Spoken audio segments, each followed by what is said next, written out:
Hello! So I just recently traveled to London, England, and it was my first time going there. And I just made a list of all the different little tips and tricks and things I wish I knew before I went there that I wanted to share with anyone. In case you are going to London or hope to go to London one day, it's an amazing place, so I definitely recommend trying to get there one day. Also, I took multiple vlogs of my time in London, so I will link those in the description down below if you want to check those out. I always recommend that if you are traveling somewhere and you have the time, that you try and travel outside of the city and see more of the country than just the main tourist attractions in the city. But for the sake of this list, I'm just gonna stick to London. So I have 4 different categories I want to talk about. The first thing I want to talk about is public transit. So in London, the public transit can get you pretty much anywhere. A lot of the people that live there use it. Most people that travel there use it. They do have taxis and Ubers that you can use. I didn't use either of them just because I didn't need to, but if you prefer using that, you can always use that. So the public transit in London consists of buses, trains, and tubes. So the trains are the ones that are above ground, and then the tube is the one that you go underground to get to. If you are going there for more than just a day, if you're there for a while, I would definitely recommend getting a Oyster card. This was mine. Usually the other ones were actually just plain blue. I don't know why mine is fancy looking. You can use this for the trains, the buses, and the tubes. You just load it, and then when you get on, you just tap it on the machine, and then when you get off, you tap it again, and it charges you for the distance that you went. If you're just there for a couple days, you can just buy little tickets. This was a ticket that I had before I bought the Oyster card, and it works fine. It's just if you are there for an extended period of time, it's a lot cheaper and easier to just get an Oyster card, load it, and you can just go from the buses, the tubes, the trains. It works really good. You can also get a week-long pass if you're there for a week. It's unlimited for the entire week. The only thing with the week-long pass is you have to get a passport picture to get it. I have no idea why you need a picture for a week-long pass and not for an Oyster card, but that's why I went for the Oyster card. It was just easier, and I was also there longer than a week, so it ended up being cheaper for me to just get the Oyster card. My next tip for the public transit is to use the Citymapper app. Just go to the App Store, type in Citymapper app. It was so helpful. Basically, once you have the app, you can go into it and type where you are and where you want to go, and it will tell you the exact times you need to catch the train, you need to walk to the next train, you need to catch a bus. It'll tell you the exact directions on how to get there, what time to leave. If you need to get there by a certain time, you can put in the time and it will tell you exactly how to get there. It's so helpful. It's so much easier than trying to figure it all out by yourself. And all you have to do is type in where you're going, where you are, and what time you want to get there. It will just tell you how to get there, and it's so helpful. I found that I could get pretty much anywhere that I wanted to go using public transit. It really isn't that complicated, especially when you have the Citymapper app, because it tells you exactly where you need to go, what name of the train is, what time the train is expected to get there. So it works really well.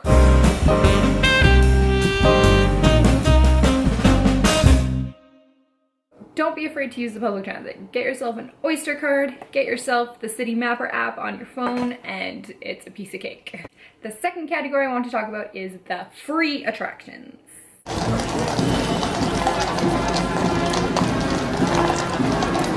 There are so many things that you can do in London that are free. So many things just to go look at, take pictures of.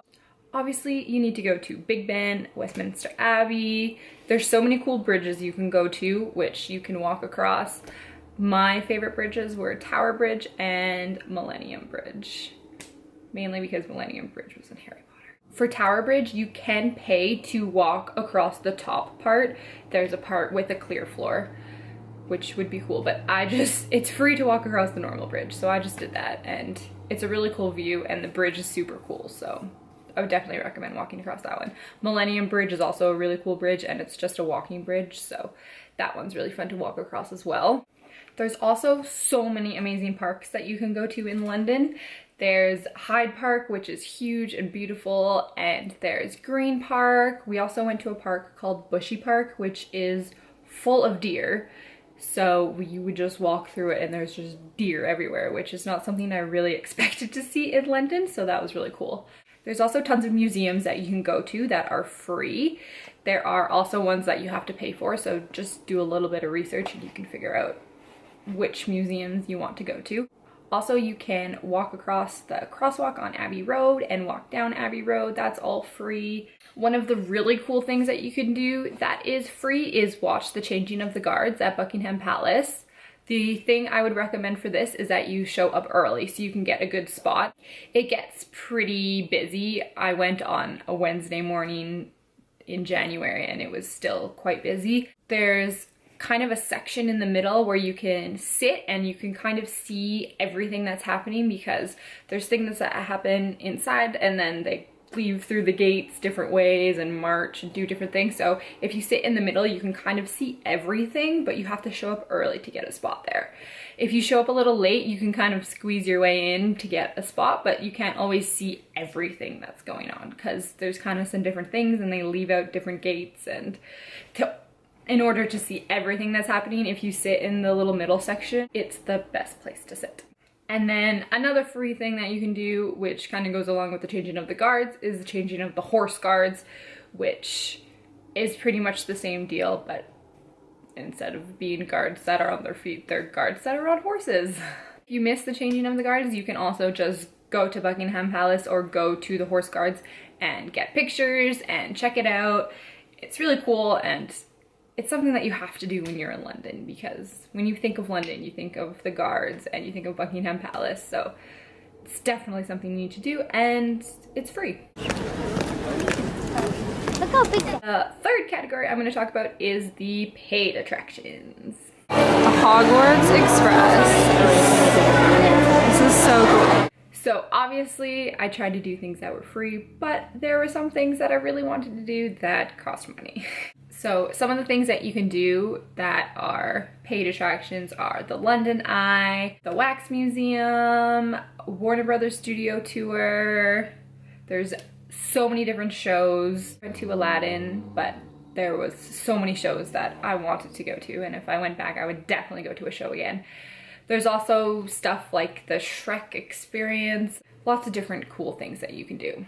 My biggest tip for the paid attractions is to buy your tickets online. So for attractions like the London Eye and the Wax Museum, I found that tickets were cheaper if you bought them online.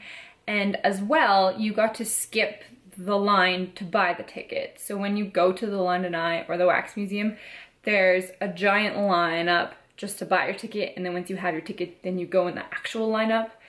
And if you buy your ticket online, I found that they were cheaper and you got to skip the first really long line to get your ticket. You just got to go in the regular line. As well, you can pick what time you want to go to the attraction, and then you can just show up when it's your time to go instead of just going to buy a ticket and then ending up spending a lot more time there waiting in lines and waiting for your time that your ticket is. So for the Wax Museum, we went online, I think just the day before, and bought our ticket. It was cheaper and we picked the exact time we wanted to go, and then we just showed up for that time and got to just walk right into the Wax Museum. So that was definitely made a big difference. The Warner Brothers Studio Tour for the making of Harry Potter also works the same. So you can buy a ticket online ahead of time and pick your time, and you get to skip the line to buy the ticket, and then you just go into the line to get in. There's a lot of lines actually at Warner Brothers Studio Tour, but once you get in, it's amazing, so go. And I definitely recommend that if you're going to London, you should go to a show. There's really shows for everybody. There's kids shows, there's adult shows, there's comedy, there's musicals, plays. There's really something for everyone, so definitely check out what shows are playing when you're going and definitely go to a show. I found with all the paid attractions that we did, it was worth our money. The Warner Brothers Studio Tour, there's so much to see. I think we spent around 3.5 hours actually inside the tour. There's a lot to see and a lot to do, and it was so much fun as well. The Wax Museum, I had never been to a wax museum, so I had no idea what to expect, and at first I was kind of thought it was weird because people just walk around taking pictures with wax people. But there, again, it was quite large and there was a lot to see. In the middle, there's a little ride that takes you through the history of London, so that part was really cool. There was Olympians and celebrities and Marvel characters, and there was a 3D Marvel show halfway through, and lots of different photo opportunities where you can take pictures. There's parts when they take pictures for you. There's a lot to do, so I definitely feel like all the things that I did that were paid attractions were worth the money. Finding out about the history of London in a little ride. The fourth category I want to talk about is shopping. We're gonna go all the way up. Oh, there's homeware?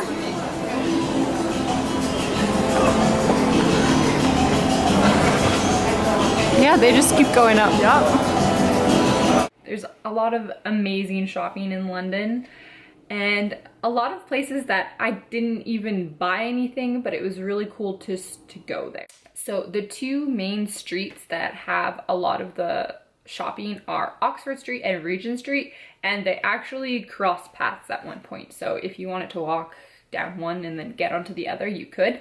I found that with Oxford Street, as you walk down the street, the same stores appear over and over again. There was multiple Primarks, multiple H&M, multiple Zara. It's just the same stores over and over again. So you could probably do just half the street and get to go to all the stores. I was also there right after Christmas, so both of the streets had amazing Christmas lights, so they were both just beautiful to walk down at nighttime. A lot of the stores in London are super fun to go to even if you aren't planning on buying anything. For example, we went to Harrods and I didn't even buy anything, but it was so cool just to check it out. We rode all the way up to the top floor, and there was the top floor is like a perfume floor, and there's an entire floor of shoes, an entire floor of women's clothing, an entire floor of kids clothing. It's just really cool to check it out even if you aren't planning on buying anything. I really liked Primark. If you walk down Oxford Street, there's multiple Primarks and they're all giant, and I got a toque there and it was only £2 and it was super cheap, and there's lots of really cool stuff in it. So I definitely check out a Primark while you're there. You can go to the M&M store, which is also one that's super fun to go to even if you aren't planning on buying anything. There's always just upbeat music playing, and there's lots of cool M&M related merchandise. There's also M&M Abbey Road that you can take a picture with. We just did this for real, and there's an M&M version. Crazy time. There's also a Nickelodeon store, which has a bunch of stuff from Nickelodeon shows. There's also a Lego store, which is super fun because there was a Big Ben made out of Lego and a London Eye made out of Lego. It was really cool. But there's a Lego Big Ben. That's pretty cool. And those are just a couple of my tips. If you are planning on traveling to London anytime soon, I definitely recommend it. It is so cool. There's so much to do. There's so many places to check out. I definitely want to go back one day because there are so many things that I didn't even get to do that I would love to see. And if you're watching this video and you have been to London, feel free to leave a comment below about a tip or a trick that you have in case you have something else that you want to share. And if you want to check out my vlogs that I took while I was there, I will link those below. Make sure that if you enjoyed this video and if you enjoy these types of videos that you press the like button so I know if you liked it. And if you haven't already, subscribe to my channel and leave a comment below if there's any type of video that you would like me to do. Thank you for watching.